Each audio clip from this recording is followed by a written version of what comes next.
Hello everyone, welcome back to my channel. छठे चरण के माध्यमिक और उच्च माध्यमिक शिक्षा के नियोजन का जो शेड्यूल आया था उसमें एक बार फिर से संशोधन हो गया है। कोई हाई कोर्ट में केस वगैरह था, उसके आदेश की वजह से फिर से संशोधित शेड्यूल जो है वो जारी किया गया है। तो एक शेड्यूल इसका आया था 2/7/2021 को।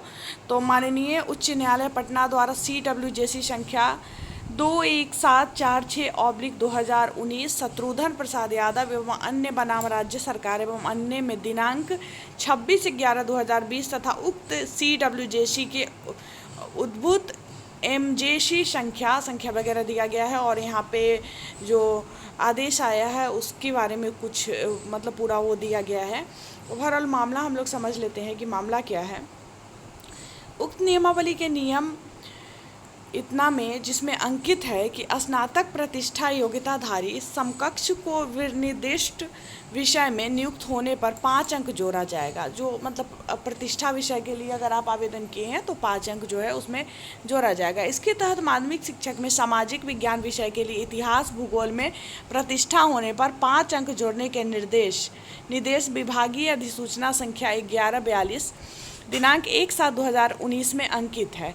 इस प्रावधान पर माननीय उच्च न्यायालय पटना उक्त आदेश के अनुपालन में अर्थशास्त्र एवं राजनीति शास्त्र में भी प्रतिष्ठा होने पर सामाजिक विज्ञान विषय में 5 अंक जोड़ने का निर्णय छठे चरण के माध्यमिक एवं उच्च माध्यमिक शिक्षकों के नियोजन की कार्रवाई के अंतर्गत किया गया है।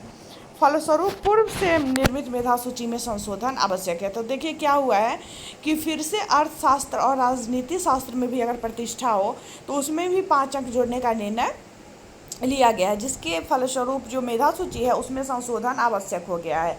पुनः माननीय उच्च न्यायालय पटना द्वारा CWJC संख्या सुरेंद्र कुमार बनाम बिहार सरकार एवं अन्य एवं संलग्न की याचिकाओं में दिनांक 18/2/2020 को पारित आदेश के अंतर्गत छठे चरण के माध्यमिक एवं उच्च माध्यमिक शिक्षकों के नियोजन की प्रक्रिया अंतर्गत रिक्त पदों की गणना 30 जून 2019 तक उपलब्ध रिक्तियों के आधार पर करने का आदेश था। ठीक है, 30 जून 2019 तक जो रिक्तियां थी उसके आधार पर उसका गणना करना था।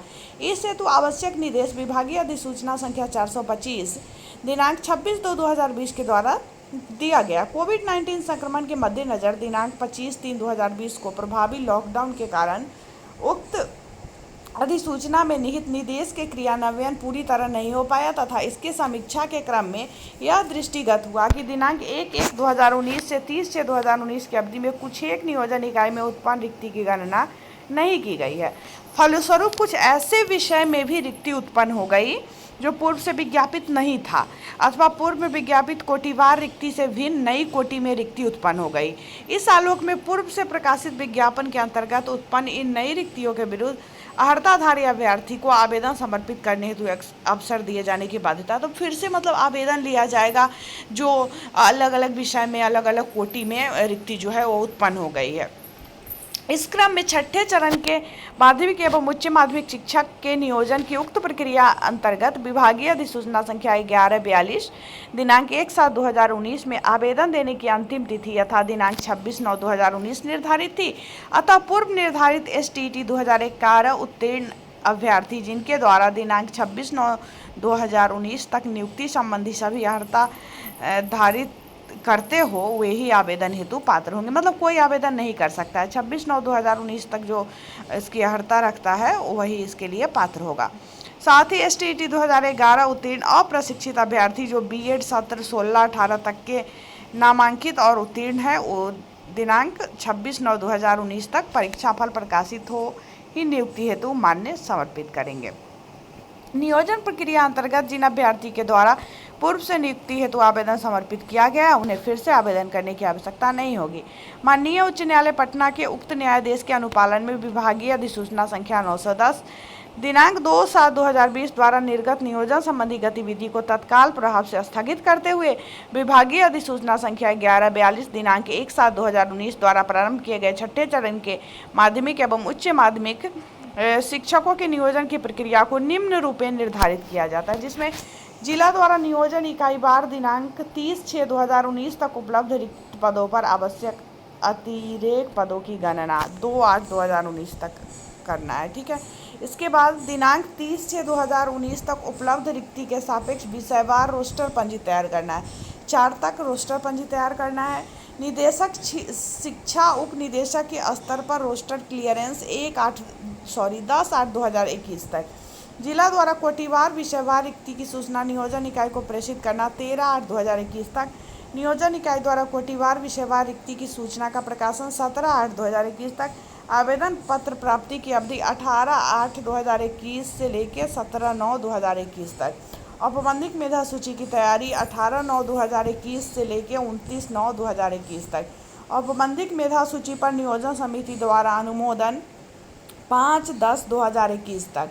औपबंधिक मेधा सूची का प्रकाशन 8/10/2021 तक। औपबंधिक मेधा सूची पर आपत्ति 11/10/2021 से 3/11/2021 तक। आपत्तियों का निराकरण 19/11/2021 तक। आपत्तियों का निराकरण कर मेधा सूची का प्रकाशन 22/11/2021 तक। नगर निगम के लिए मेधा सूची में सम्मिलित सभी अभ्यर्थी को मूल प्रमाण पत्र का मिलान और जांच 25/11/2021 तक। जिला स्तर पर कैंप लगाकर नगर परिषद के लिए मेधा सूची में सम्मिलित सभी अभ्यर्थियों का मूल प्रमाण पत्र का मिलान और जांच 26/11/2021 तक। जिला स्तर पर कैंप करके नगर पंचायत के लिए मेधा सूची में सम्मिलित सभी अभ्यर्थियों के मूल प्रमाण पत्र का मिलान और जांच 27/11/2021 तक। जिला परिषद के लिए मेधा सूची में सम्मिलित सभी अभ्यर्थियों के मूल प्रमाण पत्र का मिलान एवं जांच 29/11/2021 तक। उपस्थित अभ्यर्थियों के मूल प्रमाण पत्र के मिलान जांच के आधार पर तैयार अंतिम मेधा सूची का जिला परिषद शहरी निकाय के द्वारा अनुमोदन 2/12/2021 तक। नियोजन इकाई द्वारा अंतिम मेधा सूची का सार्वजनिकरण 6/12/2021 तक। अनुमोदित मेधा सूची एवं रोस्टर बिंदु के आधार पर चयनित अभ्यर्थियों की सूची तथा विद्यालयवार एवं विषयवार रिक्ति का जिला के NIC के वेबसाइट पर प्रकाशन 10/12/2021 तक। नियोजन संबंधी उक्त गतिविधि पूर्ण होने के उपरांत जिला स्तर पर नियोजन इकाई द्वारा काउंसलिंग के माध्यम से नियुक्ति पत्र वितरण हेतु तिथि का निर्धारण अलग से किया जाएगा। उपर्युक्त अधिसूचना के अंतर्गत नियोजन की कार्रवाई से संबंधित निर्गत अन्य निर्देश उक्त हद तक संशोधित समझे जाएंगे, शेष यथावत रहेगा। उक्त पर माननीय शिक्षा विभाग का अनुमोदन प्राप्त है। 29 के डेट में राज्यपाल के आदेश से अरशद फिरोज उप सचिव शिक्षा विभाग का ये अधिसूचना जो है जारी हुआ है। काफ़ी टाइम से संशोधन पे संशोधन हो रहा है और एक बार फिर से संशोधन हो गया, फिर मतलब बहुत लंबा टाइम ले लिया गया है क्योंकि सारी प्रक्रिया फिर से होगी। फॉर्म लेने से लेकर, फॉर्म लेने से क्या मतलब रिक्ति वगैरह भी पहले वो करना है, पूरा क्लियरेंस करना है, तो बहुत ज़्यादा टाइम इसमें फिर एक बार लग जाएगा, जो काफ़ी लंबे टाइम से मतलब लंबित है। फिर से अधिसूचना आ गई है। तो फिलहाल इस वीडियो में इतना ही। मैं मिलती हूँ फिर आप लोगों से नेक्स्ट वीडियो में, तब तक के लिए बाय बाय।